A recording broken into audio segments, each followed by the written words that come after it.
Test 4. You will hear a number of different recordings, and you will have to answer questions on what you hear.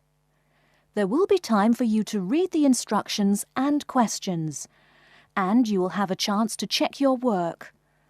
All the recordings will be played once only. The test is in 4 sections. At the end of the test, you will be given 10 minutes to transfer your answers to an answer sheet. Now turn to Section 1. Section 1. You will hear a conversation between a staff member from Gaia's Guardians and a man who wants to do something to protect the environment. First, you have some time to look at questions 1 to 5.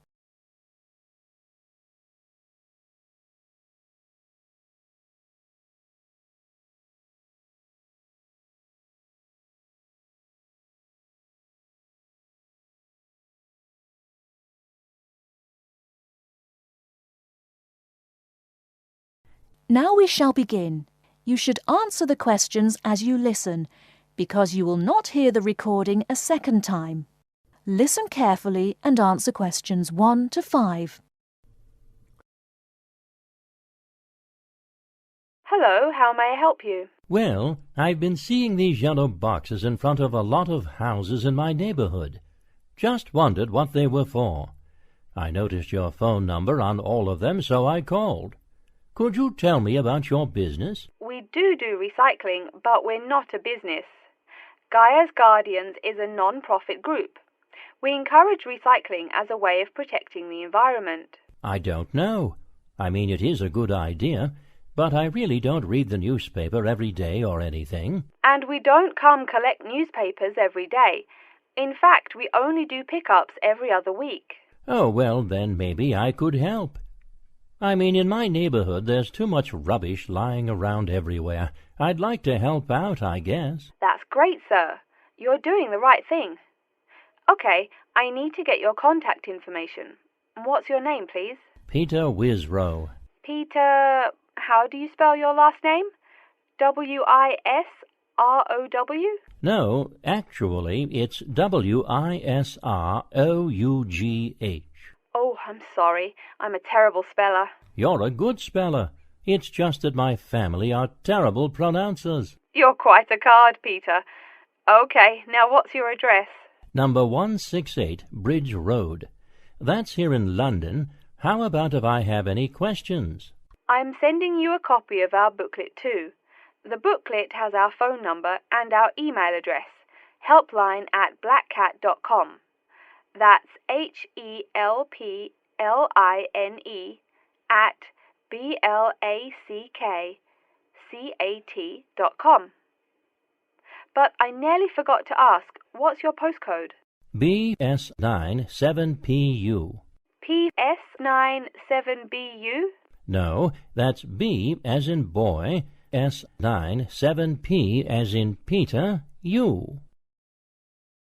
Before you hear the rest of the conversation, you have some time to look at questions 6 to 10.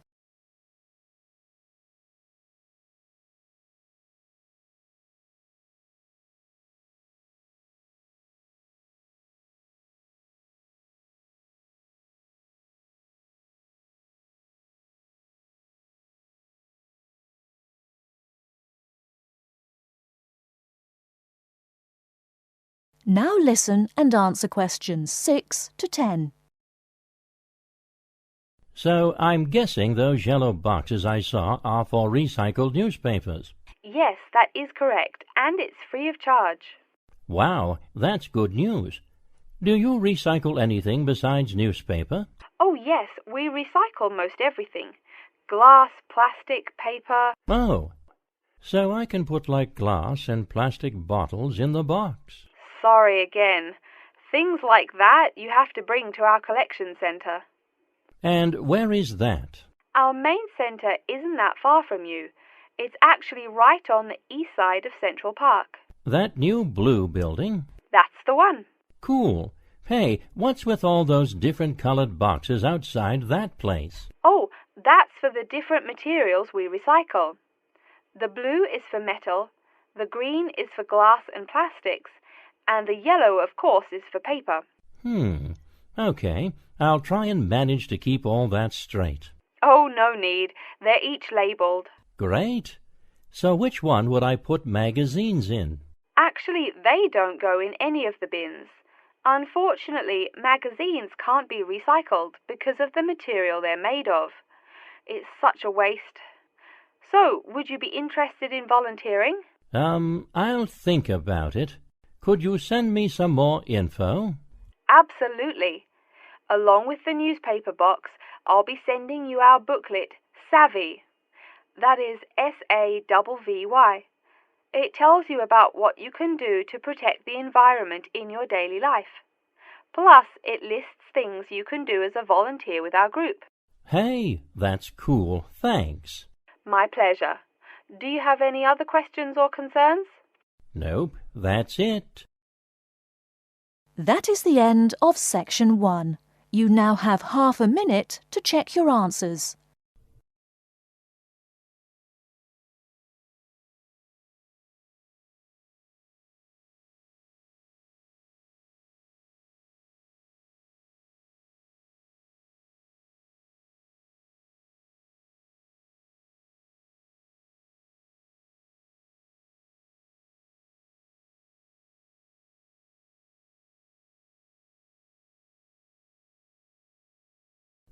Now turn to Section 2.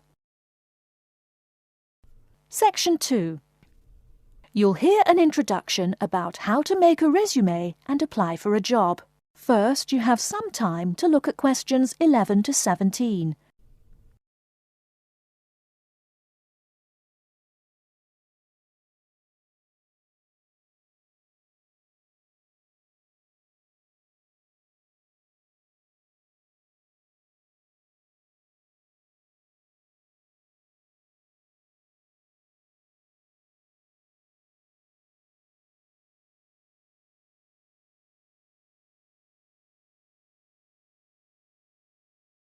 Now, listen carefully and answer questions 11 to 17.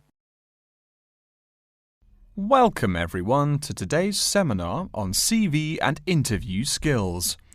Remember, your CV is probably the most important document you will ever write. It opens the door to your career, and that job interview is probably the most important meeting you will ever attend. It's like stepping through that open door. So let's roll up our sleeves and get down to work, shall we? First of all, I cannot possibly tell you everything you need to know about writing a resume in the time we have. But let me tell you that there are dozens of great websites on the internet. These will give you all the suggestions you need. If you look at the paper I gave you, you will see a list of the dozen most popular sites. I can mention a couple of important points, however. One is that your CV or resume should not be too long. A page is about right. Why? HR departments do not have the time to read long documents. Too many people are sending too many CVs. After all, the economic crisis of 2008 is still very much alive. Everyone needs a job now.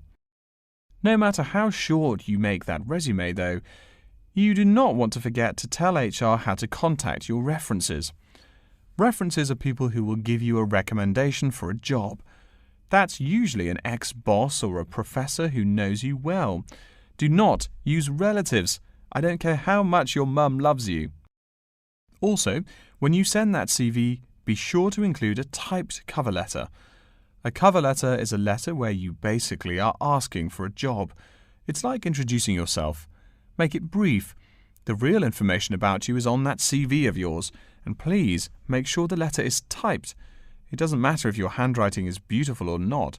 Companies only read typed letters. Another point about CVs is you should try to have an attractive layout. Maybe use different type fonts or colours to highlight the information. Some people include a photo. You can find dozens of examples on the internet. Whatever layout you decide to use, however, avoid all spelling and grammar errors. I used to be an HR manager. If I saw a mistake, that CV went into the garbage. Something you write in a CV is a description of your skills and experiences in an interesting way. Mention training too. These are what get you hired. Do not just say, I have lots of experience, or I have many skills. Tell that boss what you did, for what company, and when. Better, tell him how well you did it. Don't just say, I sold houses. Say, I sold £2 million worth of houses in my first year. That is, say something to make the person reading excited and curious. Finally, speaking of CVs, it's sad, but some people actually forget to provide a contact number. That's pretty silly. You wrote a great CV, you have HR dying to meet you, and they don't know how. You forgot your phone number. Oh, sure, if you apply online, they have your email address, but you just showed them you're forgetful. Why are they going to want to talk to you after that? Before you hear the rest of the talk, you have some time to look at questions 18 to 20.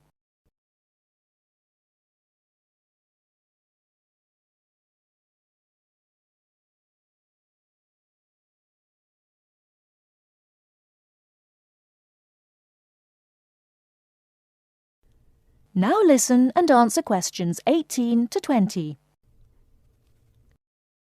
All right, moving on to the actual interview. I'll go over what you need to know by the end of it and what you can discuss and negotiate on later once it looks like you'll be offered the job. First, there's working hours. It's not that necessary to hammer out the hours off the bat, especially since it's easy to come off as lazy when the first thing you bring up is how much you're going to have to work. You can also find out more about possible promotions later on. It is important, however, to get a feel for how much you'll be paid. You should make sure the salary range is commensurate with what you're worth, and if you're not, you can move on to better opportunities. Being sure you're going to make what you want to live on is much more important than issues like your pension. You're all so young that your pension is not going to matter for quite a long time. You should find out about what skills you must know for the job and what they'll teach you. In addition, if the company will provide training, you should find out how long the training period is and whether it is paid. Beware of any jobs that want you to train for a long time without appropriate compensation. Speaking of compensation, find out about holidays as well. Do you get paid vacation time? Are you allowed to take personal days? Do you have to work on national holidays? Once you work out these main issues, you can move on later to details like the location and expected attire and whatnot. Wow, that's a lot of information. Let's take a break so you can think everything over and ask any questions you may have. Don't hesitate to come and see me if you need any clarification on all this stuff. That is the end of section 2. You now have half a minute to check your answers.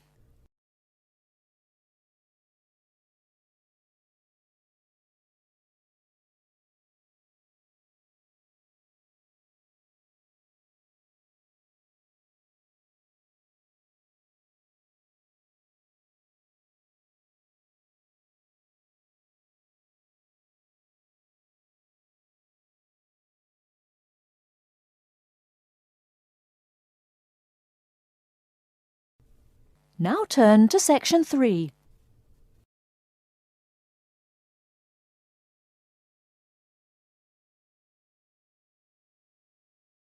Section 3. You will hear a man called Frank talking to Dr. Lindsay about what he should study if and when he returns for further classes. First, you have some time to look at questions 21 to 25.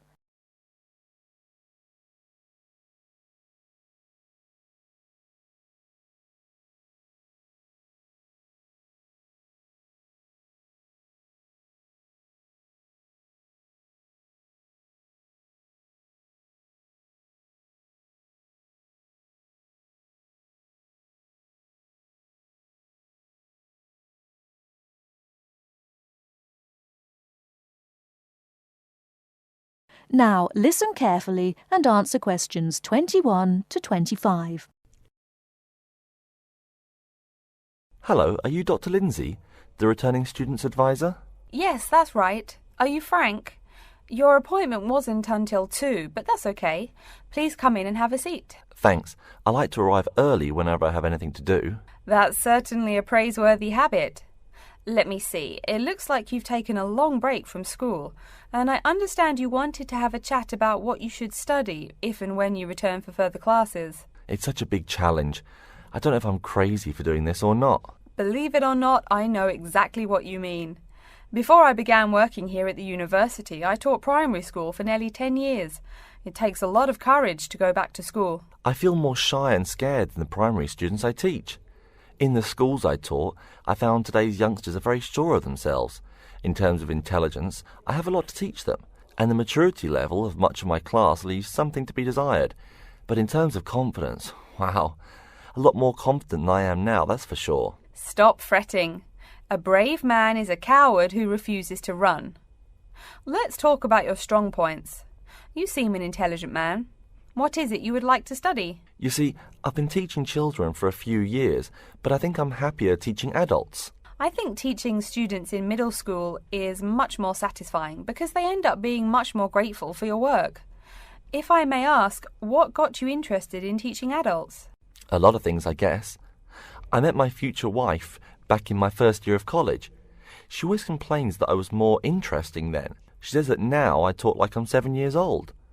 That's probably from being with children all day. Again, I know just what you mean. My husband used to say the same thing about me when I taught kindergarten. Anything else? Well, yes. Fairly often now I run into former students and we talk. Some of them are getting close to being grown up. I guess I think more and more about how people develop over time. So I'm interested in the results of education, the final stages. I see. Well, coming back to the university can be both difficult and very rewarding.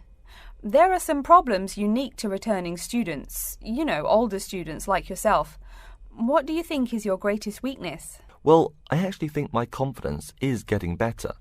I'm definitely overcoming my introversion and starting to be much more comfortable in front of a class. To tell you the truth, I'm afraid I'm rather behind the times about many things. It's more difficult for me to chase after the popular things youngsters are fond of, such as iPhone, Twitter, if you name it. I think I understand. Before you hear the rest of the talk, you have some time to look at questions 26 to 30.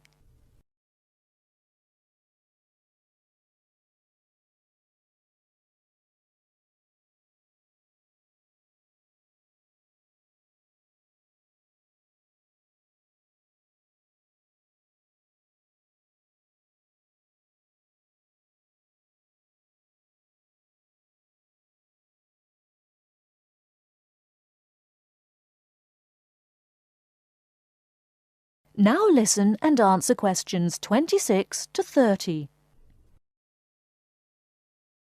How old are you, 35? People at your age still go back to school for further education. I was a bit the same way. I mean, I didn't study at university till after I had a family, a husband and one child. My point of view was a lot different from your average 18-year-old girls, I can tell you. Gee, that sounds pretty rough. A family and college? Clearly you weren't unsuccessful, though. It was, Frank. It truly was.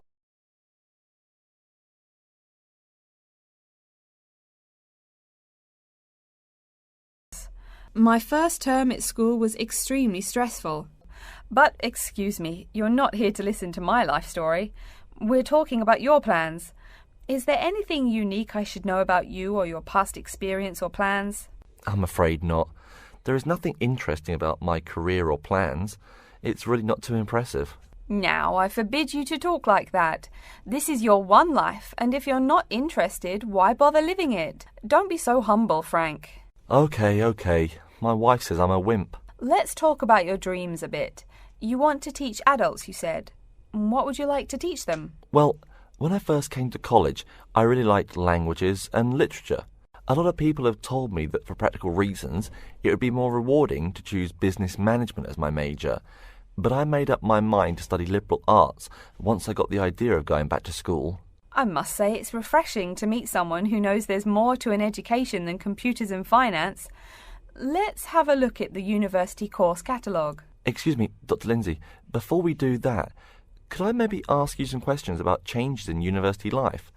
I think I need to discuss that so I know what to expect. Of course, I'm here to help you. The biggest thing to get used to is the change in technology. Professors present things on huge screens, many of which are interactive computerized whiteboards. You can write on them still and use them like a touchscreen. They're really handy. No more sloppy scribbled notes on the projector. Let's see, I doubt you'll be living in student housing, so I won't go into all the improvements there. Another major change that you'll enjoy is the plethora of resources available for students. As a student, you have 24-hour access to the gym and library privileges that include the use of school computers to scan, copy and print. And of course the media library, which contains movies from all genres and most of the movies listed on AFI's top 100 movies of all time. The dining facilities are also not what they used to be. They offer choices for all diets and you can expect a hot meal any time of day. Wow, things really have changed. I'll be sure to utilise all those great facilities in my time here. Thanks for all your help, Dr. Lindsay. I think that's all the questions I have for now. That is the end of Section 3. You now have half a minute to check your answers.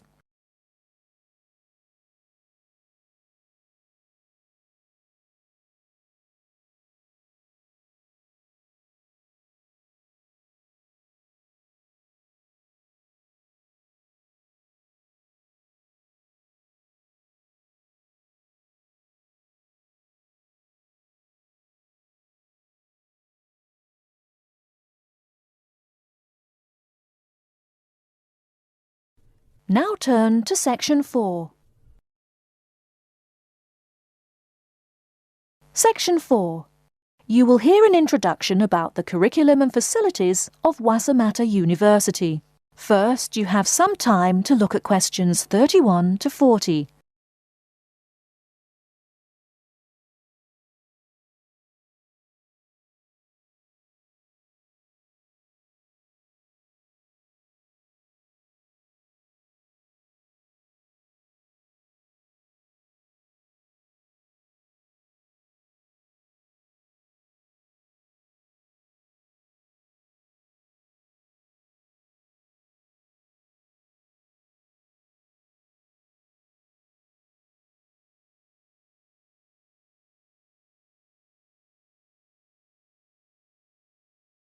Now listen carefully and answer questions 31 to 40. Okay, and welcome back. During the short break we just took, several of you approached me with questions. So before going on with the orientation talk, I'd like to address those queries. As I found, if one person asks a question, probably a dozen others are wondering about the same thing. The first question is whether Wasamata University employs modules technology as an instruction method. The answer is yes, we do. At least that's what the university catalogue says. If some of you don't understand what modules technology is, don't worry. I googled the word but couldn't find it. Apparently, though, it's a method of broadband wireless access. At least that's what an American company's website told me. But again, don't worry. If you need to know something more, your professor can tell you. Another question someone asked me was what tomorrow's workshop on research methods and skills was about. Well, research skills include any method you can imagine for finding and presenting any information you need. That's not just schoolwork either. Writing English, the native language for most of you, and finding a job are also research skills. And yes, those will be addressed in tomorrow's workshop. As you know, Wasamata University is one of this country's premier universities for the study of the dismal science, economics. Some of you, it seems, want to get a jump on their classmates. During the break, half a dozen of you came up and asked me where to find economics tomes. I know it's odd, but this school's library holdings are divided up between two libraries. Economics books are in the old library. If you look out of the window behind me, you can see it. It's the red brick building. Oh, before I forget, you economics types also need a lot of math, am I right? Well, those math books are neither in the old library nor in the new one. They can be found in the Math Department building. Why am I telling you this? Doesn't the invisible hand guide economists? Maybe it's good you asked. In 2008, that hand shoved most of the world economy off a cliff, didn't it? Now, I realise that most of you couldn't bring a computer printer or a photocopier from home. So I'm sure you're already wondering where you can copy things like term papers, internet articles, and things like that. I have some good news and some bad news. The good news is that there are a number of places you can make copies. These include both libraries and the Student Union building. Now the bad news. I'm sorry to say, most classroom buildings and academic departments do not have copiers students can use. So most of the large buildings you see around campus do not have copiers for students. The copiers there are reserved for professors and office staff. Oh yes, I nearly forgot to tell you. If you need to have printing done, all the copiers available to students are laser printers. Plus, for your convenience, you can pay using prepaid cards. You can get those in the Student Union building. That just covers the questions put to me. If you have more, please see me during the next break at 2:15.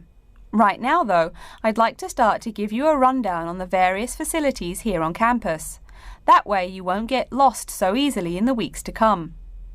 I've been told that this year's incoming class features a large number of married students and parents. So you must be wondering where to put the baby while you're in class. Okay, right now we're in the Student Union building, right? Remember the big doors in front where you all came in? If you go out of the building, you can see the nursery is just on the other side of this building. It's only about 20 meters away. Convenient, eh? Next, we're all from different places around the country. Some of you are from other countries. That means we're pretty likely to get sick during the first months of school as we expose each other to many new viruses. So where's the doctor? Of course, you need to find the Medical Services Centre, which is on the right as you leave the building.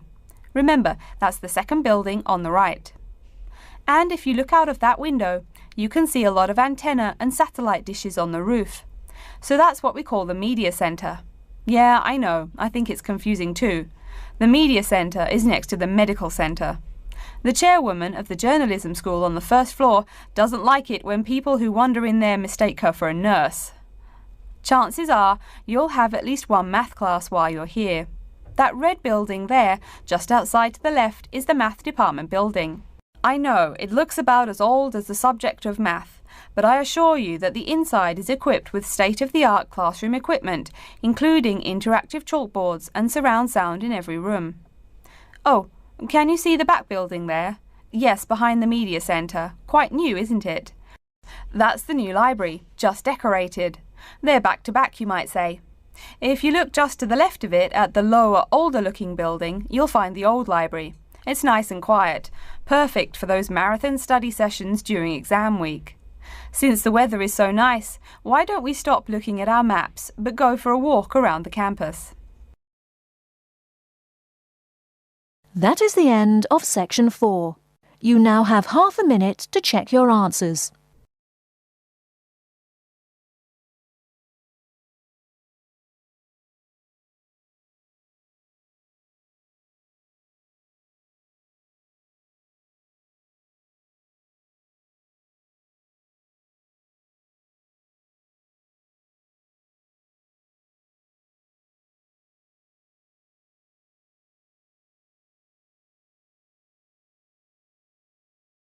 That is the end of the listening test. In the IELTS test, you will now have 10 minutes to transfer your answers to an answer sheet.